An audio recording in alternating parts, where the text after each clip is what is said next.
Assalamualaikum warahmatullahi wabarakatuh.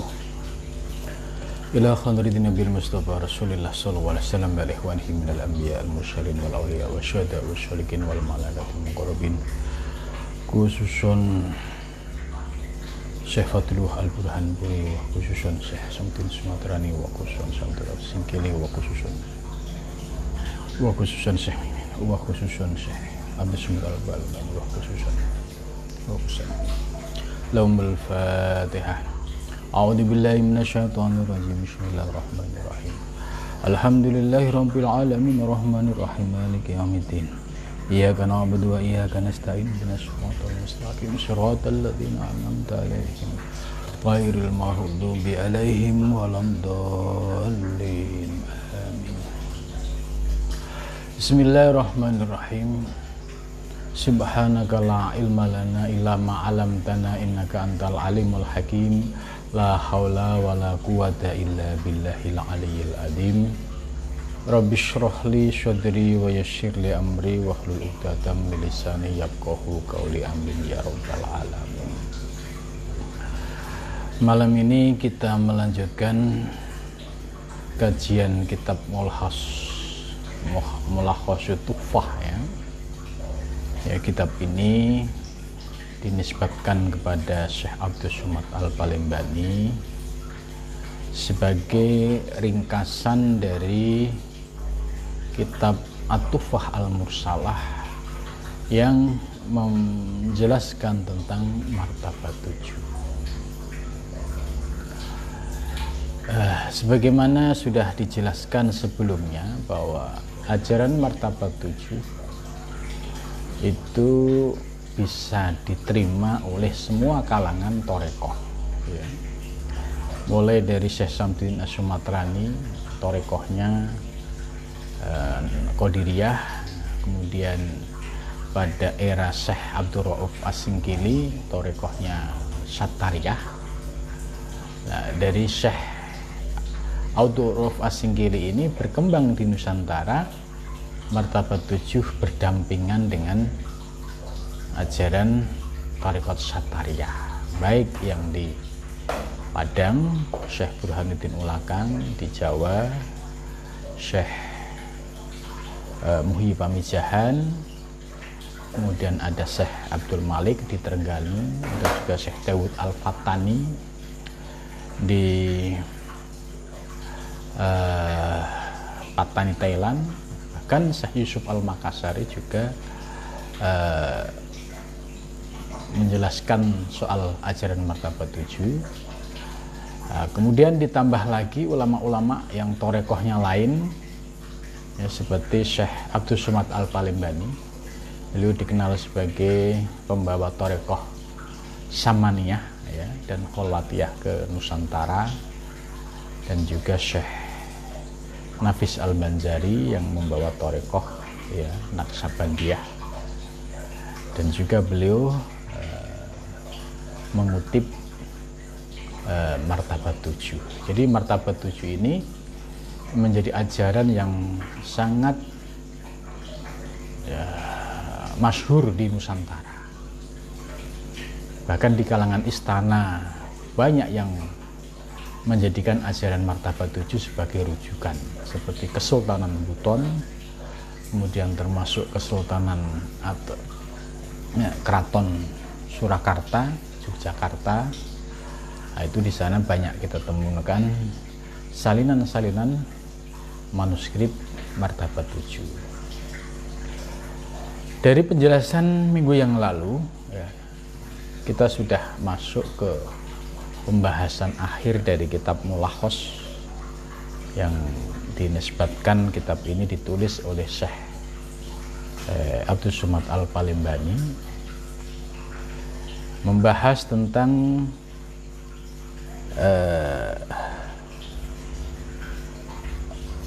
wal qurbu kurbani.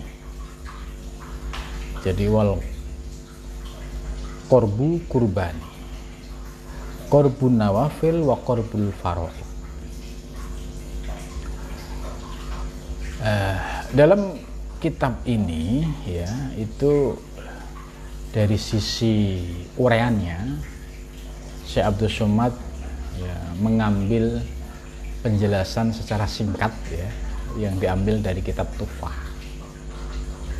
Ya, kemudian Syekh Abdul Somad ya, seperti dalam membahas soal al-qurbu kurbani, ini merupakan bagaimana mempraktekkan martabat 7 ini ya, dalam kehidupan yang nyata.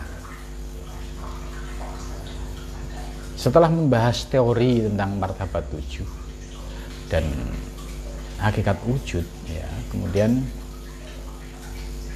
dibahas berikutnya, yaitu soal bagaimana cara mengamalkan. Istilah yang digunakan oleh Syekh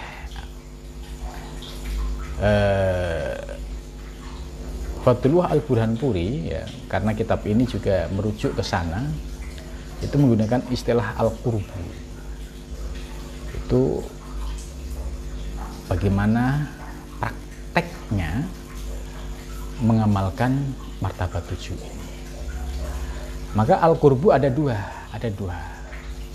Yang pertama nawafil, yang kedua fardhu. Apa perbedaan dari nawafil dan fardhu? Qurbun nawafil di sini dijelaskan wa fal awal yazulu sifat al-basyariyah, yaitu menghilangkan sifat-sifat kemanusiaan, wa dhuhur sifatihi, dan menampakkan sifat-sifat Allah. Jadi sifat-sifat kehambaan itu dihilangkan, kemudian dizahirkan, dimunculkan, yaitu sifat-sifat Allah Ta'ala. Bagaimana yang dimaksud menghilangkan sifat kemanusiaan dan menampakkan sifat ketuhanan? Nah, di sini dijelaskan bi'ai yuhya wa yumita bi'idnihi, yaitu dengan memahami tentang eksistensi diri kita sebagai makhluk Allah, sebagai hamba Allah yang hidup. Nah, dalam hidup ini kita telusuri ke dalam, ternyata yang menghidupkan kita adalah Allah. Ya. Jadi ketika wanufika fihi ruh ditiupkan pada janin, kemudian janin bisa menjadi aktif, bergerak, hidup, kemudian akhirnya menjadi diri kita, itu karena ada ruh. Dan ketika di dalam diri kita ada ruh, maka dampak yang akan dirasakan adalah struktur tubuh dalam diri kita ini bisa berfungsi secara normal. Mata bisa melihat, telinga bisa mendengar, lisan bisa berbicara, tangan bisa bergerak aktif, ya. Ini semua kuncinya karena ada ruh. Dan ruh itu min amri Rabbi, yaitu dari sumbernya dari Allah Subhanahu wa ta'ala. Maka ketika kita bisa bicara, bisa melihat, bisa mendengar, maka hendaklah semua ini dikembalikan kepada Allah Subhanahu wa ta'ala. Saya bisa mendengar karena ada ruh, dan ruh dari Allah. Berarti pendengaran saya adalah anugerah dari Allah Subhanahu wa ta'ala. Mata bisa memandang. Ya, Allah menciptakan kornea mata. Tapi kalau kornea mata nggak ada ruh, kornea mata tidak bisa melihat. Sebab kornea mata bisa berfungsi normal kalau ada ruh sehingga bisa melihat objek yang dilihat. Maka pada saat kita melihat objek, maka harus diyakini dalam i'tiqad kita bahwa kita bisa memandang, melihat hakikatnya dari Allah Subhanahu wa Ta'ala. Gitu. Jadi ini teknik bagaimana menghilangkan sifat-sifat basyariah. Sebab kalau kita tidak punya teknik seperti ini, yang ada hanya keakuan. Siapa yang mendengar? Ya saya. Gitu. Siapa yang melihat? Ya saya. Sayanya yang muncul. Maka orang-orang yang seperti ini, ya, istilahnya sayanya terlalu dominan, dampaknya itu mudah menjadi orang yang sombong. Misalkan dia orang yang berilmu, karena tidak bisa mengembalikan bahwa hakikat ilmu kita itu milik Allah, karena dia terhijab, maka yang dilihat adalah dirinya. Ini ilmu siapa? Ilmu saya. Maka yang akan muncul adalah keakuan, kesombongan. Kalau sudah sombong, akan merendahkan orang lain. Dan ini pintu iblis masuk ke dalam diri seseorang. Kenapa demikian? Karena hatinya tidak tersentuh oleh ajaran-ajaran hakikat seperti ini. Maka yang ada adalah aku, ya, tidak bisa mengembalikan kepada Allah Subhanahu wa Ta'ala. Maka bersyukur kalau kita ini bisa memahami teori ini, kemudian kita bisa mengamalkan.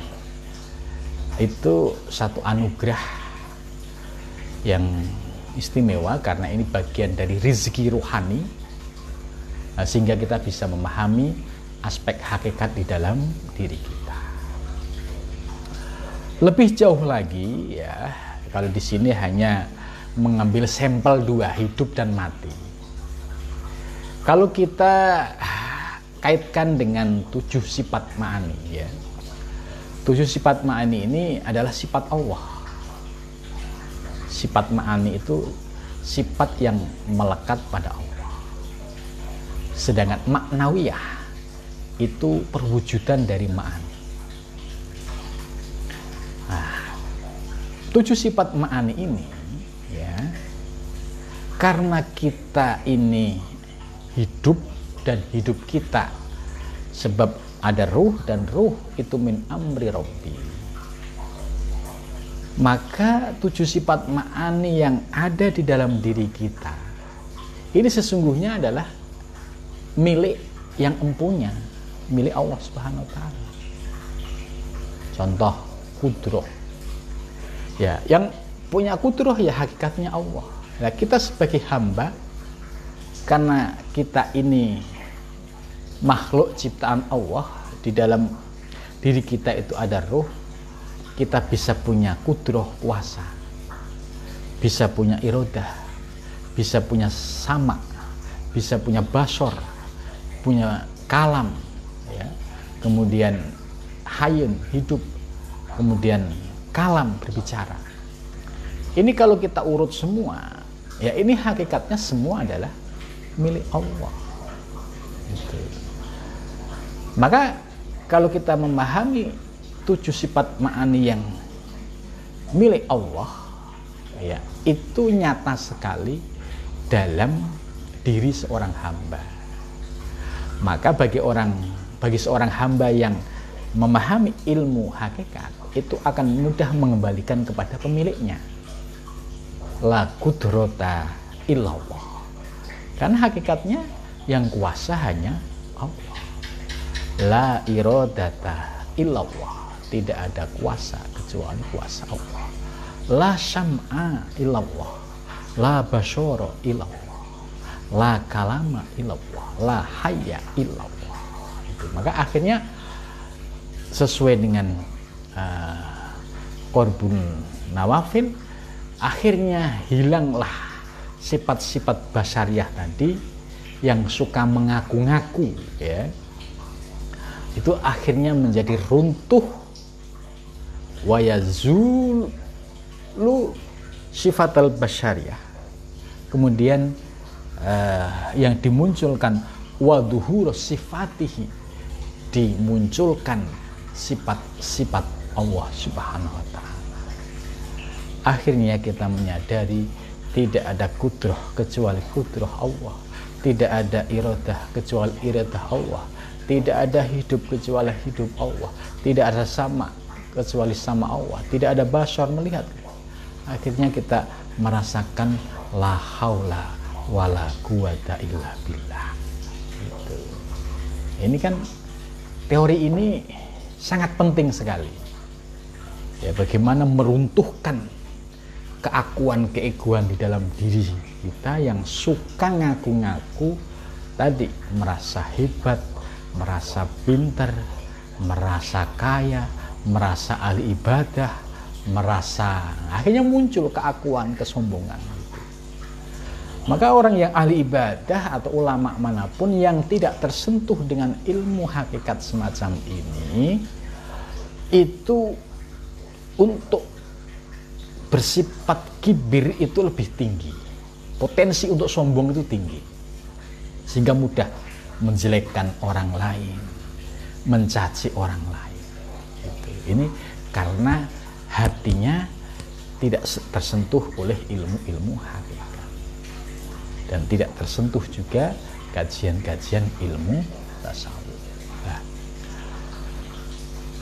teori martabat 7 ini yang terkait dengan cara menghilangkan sifat-sifat basyariah dan menampakkan sifat-sifat ketuhanan ini oleh para pengamal thariqah, ya, ini dikaitkan dengan zikir nafi isbat, la ilaha illallah. Jadi thariqah-thariqah yang mengamalkan zikir nafi isbat, ya, itu tidak sebatas zikir, ya, dengan memahami la ilaha illallah secara umum, secara awam tidak. Kalau secara umum, secara awam la ilaha illallah kan tidak ada Tuhan selain Allah. Ini secara umum dan ini kelasnya awam. Tapi kalau orang ahli thariqah, la ilaha illallah itu sudah digunakan untuk menggali, ya, dirinya sendiri. Tadi contoh dengan la ilaha illallah dipahami maknanya, akhirnya merasakan tidak ada kudrah kecuali kudrah Allah, tidak ada iradah kecuali iradah Allah. Ya, jadi kalimat yang keluar adalah la ilaha illallah, tapi makna yang diperoleh adalah la qudrata illallah, la iradata illallah, la syam'a illallah, la basyara illallah, la hayya illallah, la kalama illallah. Sehingga akhirnya hilang keakuan dan kesombongannya. Yang ada adalah kebesaran Allah Subhanahu wa ta'ala. Jadi ini menurut saya cara praktis bagaimana menghilangkan keakuan-keakuan di dalam diri kita. Inilah yang disebut dengan qorbun nawafil. Itu qorbun nawafil. Nah, kemudian yang kedua disebut qorbul faraid, ya. Apa yang dimaksud qorbul faraid? Qorbul faraid yaitu al-fana bil kuliyah an jami'il bariyah hatta an nafsihi bihaitsu lam yabqa illa wujudul haqqi subhanahu wa ta'ala.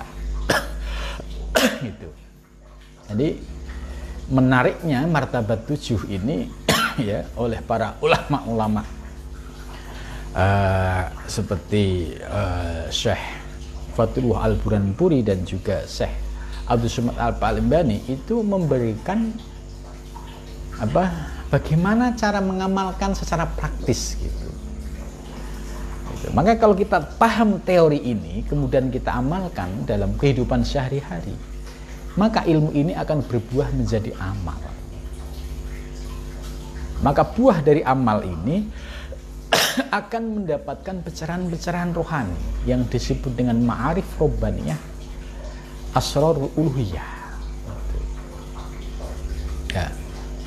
Kembali ke cara yang kedua yang disebut dengan qorbul faraid. Qorbul faraid yaitu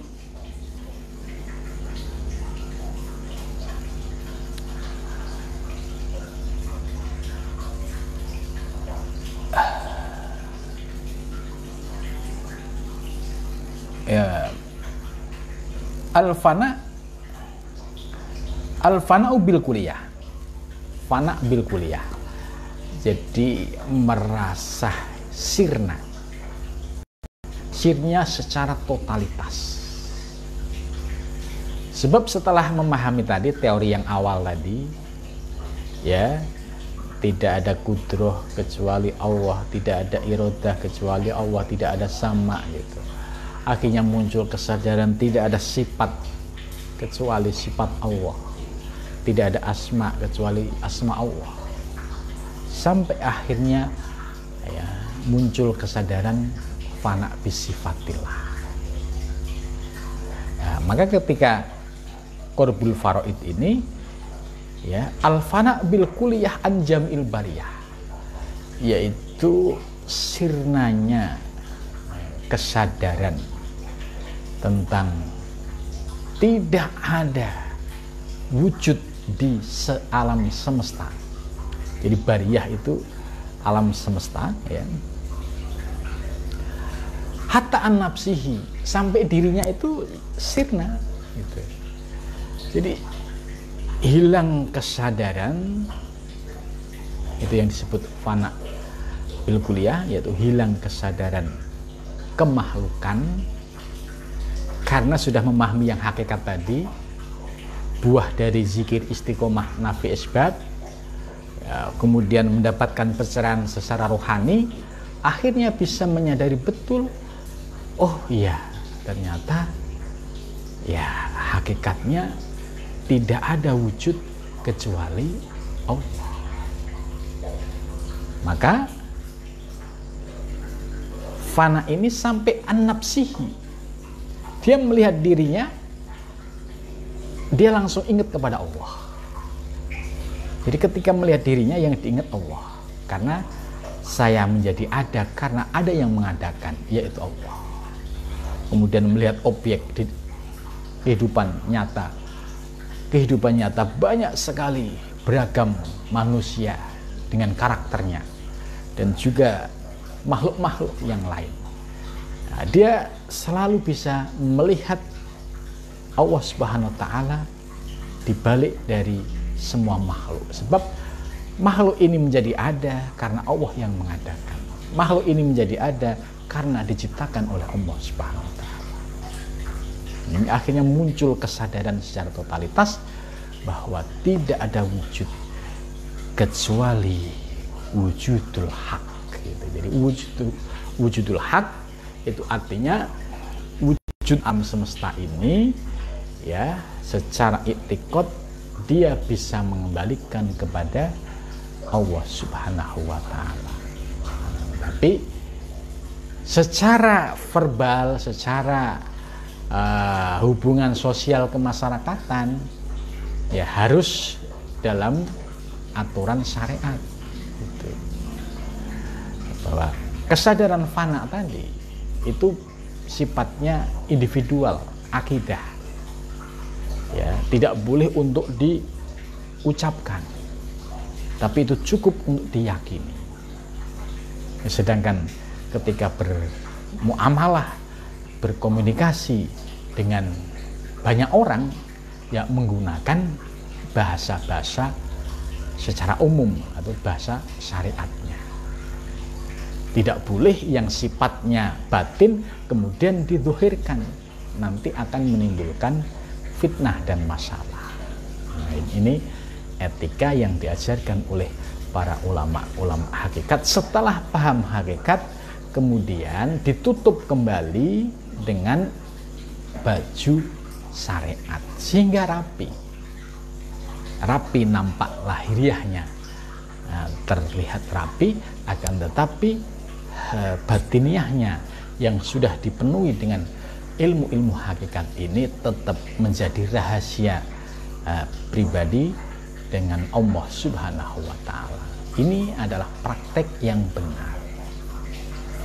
Lah, seringkali muncul praktek yang menimbulkan masalah.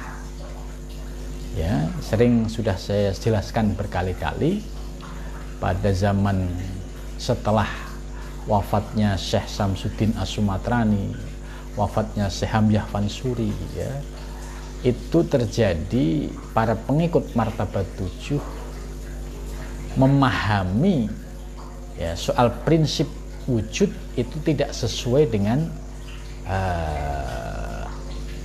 acuan yang sudah dibuat oleh para ulama-ulama sebelumnya. Contohnya, para ulama sebelumnya tetap menjaga tanzih kemahasucian Allah. Allah ya Allah yang maha qadim, makhluk ya makhluk. Itu tidak dicampur aduk. Nah, pada saat itu terjadi campur aduk. Ya, karena dia paham hakikat, tidak paham etikanya, dia sampai punya keyakinan Allah wal alam, alam huwa Allah. Ini yang disebut panteistik. Jadi Allah adalah alam, alam adalah Allah, padahal sebenarnya bukan itu maksudnya. Padahal ada etika menjaga tanzih Allah. Akan tetapi disalahpahami sehingga akhirnya menimbulkan masalah sampai keluarnya fatwa Syekh Nuruddin Ar-Ramiri. Nah, Syekh Nuruddin Ar-Ramiri tetap mendukung konsep wahdatul wujud atau ajaran wujudiyah, tapi dengan penafsiran yang muwahhid.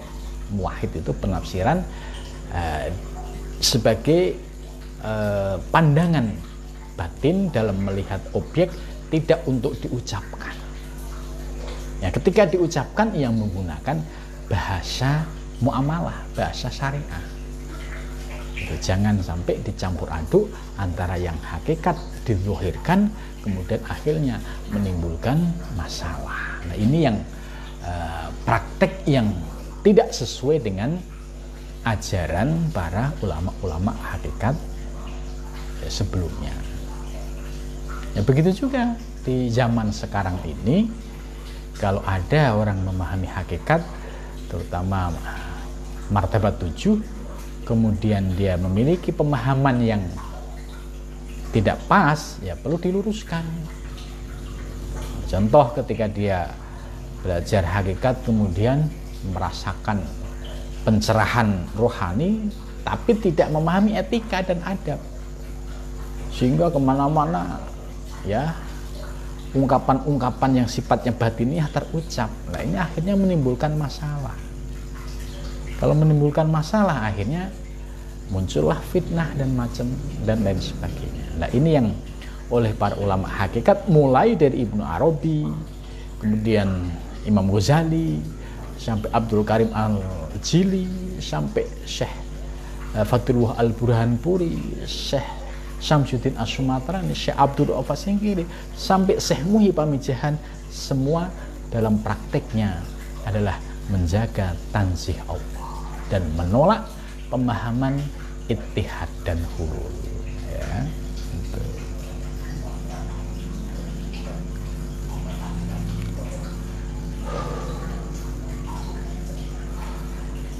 Ini jadi bihaisu lam yabqa illa wujudul haq. Ya, jadi sehingga tidak tersisa sedikit pun dalam melihat wujud alam semesta ini, yang ada adalah al-haq subhanahu wa ta'ala. Artinya melihat objek yang ada di alam semesta, hatinya selalu bisa mengembalikan kepada Allah ya lesannya terjaga, tapi langsung terkoneksi, bisa mengembalikan kepada Allah Subhanahu wa Ta'ala.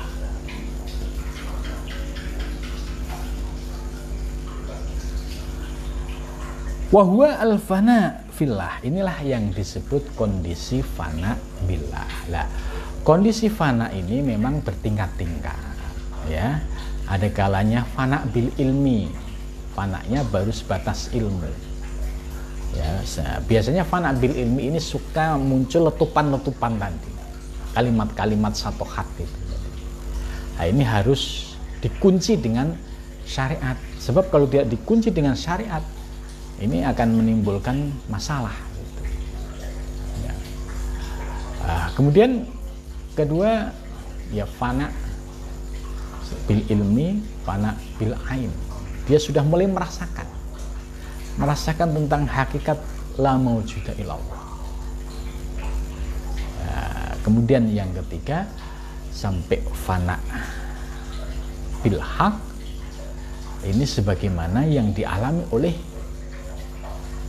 ya al-halaj ketika dieksekusi oleh para ulama syariah, ya, pada saat al-halaj menyatakan ana al-haq. Ya, ana al-haq ini memang perspektif al-halaj dan perspektif ulama fikih, ulama syariat memang beda. Ya, kalau menurut ulama hakikat, ya al-halaj menyatakan ana al-haq itu dalam keadaan fana. Fana itu ya hilang kesadaran kehambaan. Sehingga ana itu ana yang besar, yaitu Allah Subhanahu wa Ta'ala. Tapi karena ini terucap, maka terkena hukum syariat. Ulama syariat ya menghukumnya, ini seorang hamba kok ngaku Tuhan. Nah, akhirnya terkena hukum secara lahiriah, sampai akhirnya muncul putusan al-halaj harus ya dihukum mati. Bagi al-halaj, karena sudah tidak ada kesadaran di dalam dirinya kecuali kesadaran dalam wujudul haq, maka apapun keputusan ulama-ulama fikih tadi ya diikutin, karena al-halaj melihat ulama-ulama fikih itu juga sebagai zuhurul haq. Gitu. Maka al-halaj tidak ada penolakan sekalipun harus dihukum dengan cara yang sadis, misalnya dimutilasi. Nah, ini perbedaannya. Jadi al-halaj sampai dimutilasi, ya bisa menerima, enjoy tanpa menyalahkan siapapun, karena pandangannya fana billah itu sampai pada tahapan fana secara hakul yakin gitu. Sehingga sudah tidak ada keraguan lagi. Nah, kalau seorang salik pemula biasanya mabuknya itu mabuk bil ilmi, masih sifatnya ilmu, tapi mabuknya ya setengah-setengah. Ya kalau yang sesuai dengan kehendak hawa nafsunya, yaitu pura-pura mabuk ya. Tapi kalau tidak sesuai dengan hawa nafsunya, ya dia muncul sifat aslinya gitu. Ini perbedaannya. Jadi ada fana yang mulai dari ilmu yakin sampai ainul yakin sampai hakul yakin. Nah, ini harus menyadari makom kita, jangan sampai gaya-gayaan mengikuti al-halaj ya. Al-halaj itu sudah di luar kesadaran dirinya. Maka Syekh Abdul Qadir Jailani ya, beliau ya membela al-halaj. Ya, andai al-halaj itu hidup pada zamanku, niscaya ya akan dilarang. Sebab al-halaj posisinya muskir, orang mabuk. Orang mabuk itu ya termasuk rufi al-qalam, tidak boleh dikenain hukum syar'i. Gitu. Maka harusnya terbebas dari hukum syar'i tadi. Ini pembelaan dari Syekh Abdul Qadir Al-Jailani. Sebab orang yang kondisi fana itu tidak seterusnya ya. Ini hanya temporer. Suatu saat muncul kesadaran. Jadi istilahnya dalam teorinya Imam Ghazali ada istilahnya, ini sebagai samroh buah. Tentu buah ini bagi para pengamal, ya, para pengamal, para ahli torekoh yang wajar kalau dapat samrohnya. Tapi kalau hanya sebatas belajar teori keilmuan tanpa mau riyadhah mujahadah, ya ilmunya sebatas muter-muter di pikiran, tidak masuk menjadi zuk, menjadi rasa, apalagi sampai berbuah zauk, ya, sebagaimana yang dirasakan oleh para sufi yang lain gitu. Maka kalau kita sudah belajar ilmu semacam ini, ya harus kita praktekkan secara nyata melalui praktek dalam thariqah yang kita ikuti gitu.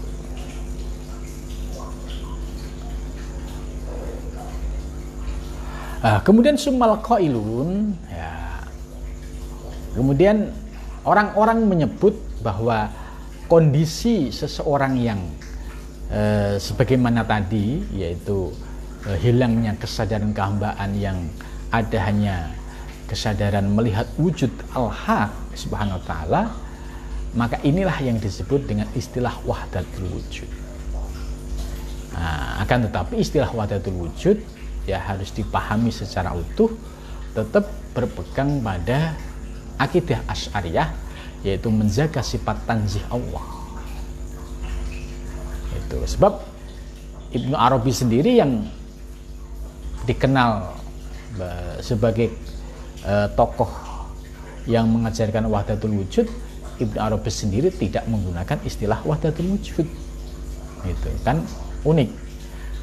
Sebab istilah wahdatul wujud ini, ya, istilah yang dimunculkan oleh Al-Qunawi, murid dari Ibnu Arabi, ya, dinisbatkan sebagai ajaran Ibnu Arabi.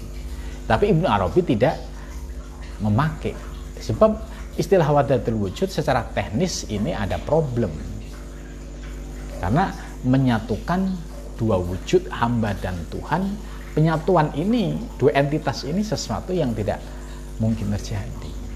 Begitu juga Ibnu Arabi menolak ittihad dan hulul. Ittihad itu menyatunya seorang hamba kepada Allah, sedangkan hulul itu menjelmanya Allah kepada hamba.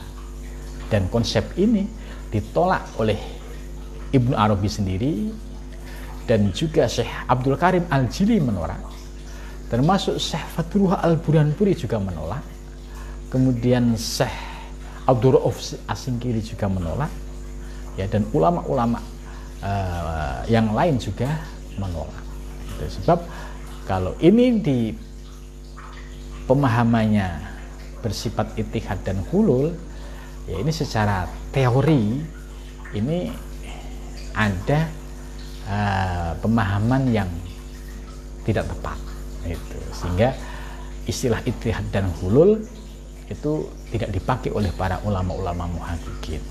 Tapi terkait dengan pengalaman rohani ketika seseorang itu istiqomah dalam zikir riyadhah mujahadah, kemudian merasakan apa yang dijelaskan tadi, yaitu perasaan fana billah. Nah, itu oleh Ibnu Arabi dijelaskan bahwa para sufi yang mengamalkan riyadhah mujahadah, zikir, suatu ketika merasakan pengalaman spiritual, ya sama akan merasakan hal yang sama. Gitu. Nah, pengalaman spiritual ini kalau diistilahkan, istilah ini tidak bisa menampung. Maka tadi penggunaan istilah ittihad hulul ini tidak diterima oleh para ulama-ulama muhaqqiqin. Ya.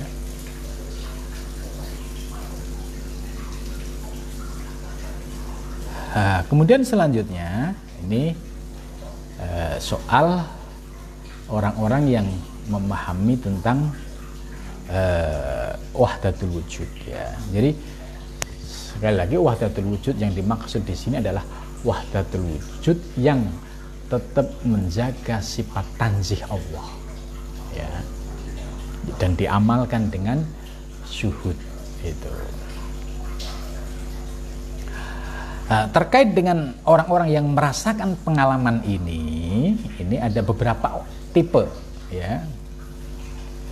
Ada orang yang la yushahiduhu fihim. Ada kalanya orang tidak menyaksikan Allah fihim di alam semesta ini karena terhijab. Ini satu. Kemudian ada dua, minhum man yushahidu bil qalbi wal hal. Yang kedua, ada orang yang menyaksikan Allah di dalam hati dan hal itu sebuah perasaan yang dirasakan oleh seorang pejalan, itu hal. Kemudian wa huwa a'lam min ulaika. Dia ini lebih tinggi daripada yang pertama. Kemudian yang ketiga, ada orang yang menyaksikan Allah fil haqqi, dalam memandang Allah, wal khalqi, dan memandang makhluk. Ini yang ketiga, ini yang istimewa. Artinya yushahiduhu fil haqqi wal khalqi, menyaksikan Allah dalam melihat al-haq dan juga menyaksikan Allah pada saat melihat makhluk. Karena ketika melihat makhluk, yang dilihat adalah hakikatnya. Oh, makhluk ini ada karena Allah yang mengadakan, Allah yang menciptakan, maka semua gerakan makhluk ini kembali kepada Allah Subhanahu wa taala. Nah, maka penyatuan al-haq dan al-khalqi ini tidak diterima.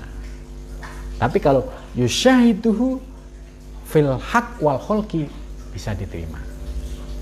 Sebab Ibnu Arabi di dalam Al-Futuhat Al-Makkiyah di Muqaddimah, beliau menolak la yahsulu, ya, tidak sah, la yasihu, tidak sah ayastami'a, mengumpulkan antara al-haq dan al-khalqi, makhluk dan Tuhan jadi satu, itu tidak boleh gitu. Tapi kalau dia melihat wujudul haq, terkoneksi ingat Allah, melihat makhluk terkoneksi ingat Allah, lah ini yang diperkenankan. Jadi beda, ya.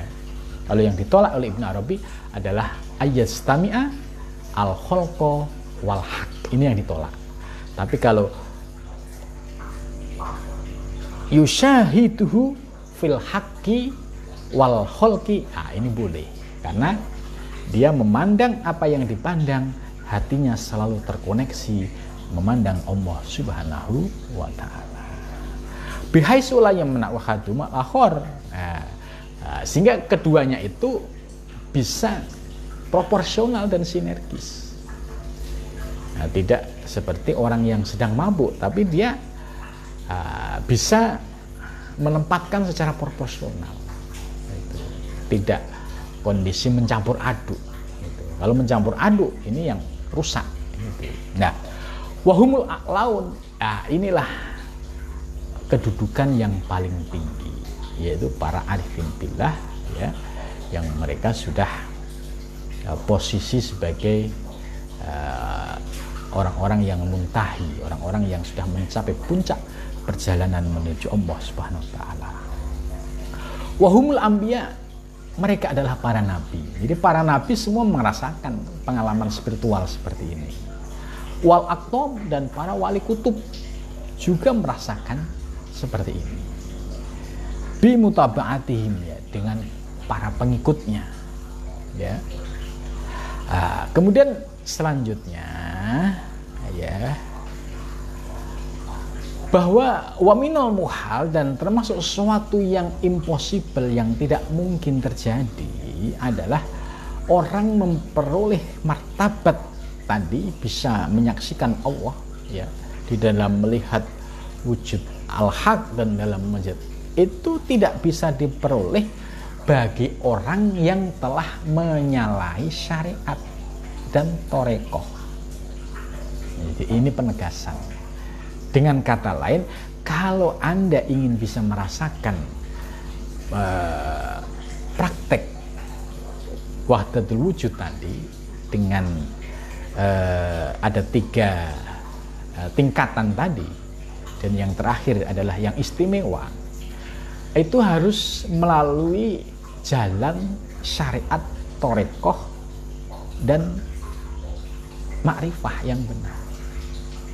Kalau ada orang khalafah syariah, dia meninggalkan syariah, mustahil dia, mafhum mukhalafah daripada makalah ini, mustahil dia akan bisa merasakan pengalaman sebagaimana yang dijelaskan dalam kitab ini.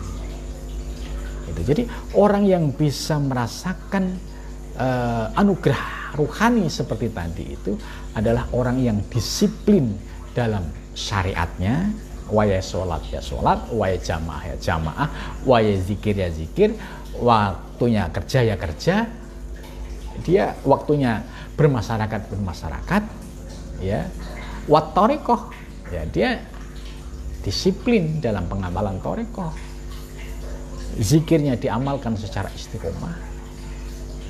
Maka orang-orang yang posisinya berjalan di atas syariah, torekoh dan hakikat inilah yang akan bisa merasakan pengalaman spiritual tadi yang dijelaskan pada pembahasan sebelumnya.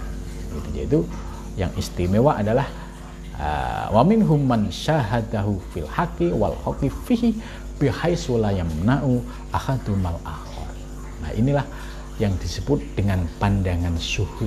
Syuhud yaitu mata memandang, hatinya senantiasa bisa mengembalikan kepada Allah Subhanahu wa taala. Ya, inilah penjelasan dari Syekh